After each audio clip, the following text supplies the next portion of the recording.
Greetings. In this quick video, I want to show you how to fix a Cisco internet router or modem that is no longer connecting. So basically, you're not being able to get service on your router or your modem. So it should be a pretty easy fix, actually. Make sure that if you're using a device like a laptop, for example, on your router, make sure that it's not your device. So there's something might be wrong with your laptop or your TV. Check a different device on the router. So if you have another TV in another room or whatever, or your phone, check out something else and see if they work, then you know the issue is not with your router. All right. Now, if you confirm that your router is not working, so the next thing you could do is just simply do a soft reset. So just unplug it from the wall, and while you're at it, you might as well go ahead and unplug your TV if you've got a TV connected.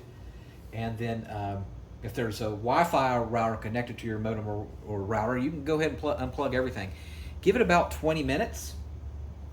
Then plug everything back in. That's a soft reset. And then tell me if that gets you connected. All right, if not, what you're going to have to do is you're going to have to do a factory reset on your Cisco router. So what you're going to have to do is find the reset button on the very back. And again, this is with any Cisco router.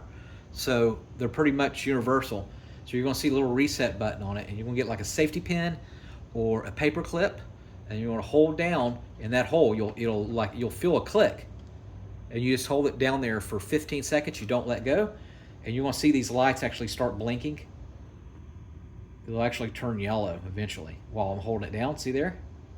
After 15 seconds, let go. And then turn your TV on and everything and see if that works. That should work. If it does not work, check with your provider, like if it's Spectrum or whoever you have, and call the 800 number and see if there is an outage. Now there is a password on the back if you did a hard reset, and it'll either be on the side. It'll be like your default password, and you'll have to have that to program in all your devices again, because it'll forget the passwords on all your devices. All right, and that's how you fix a Cisco router that is no longer connecting to the internet.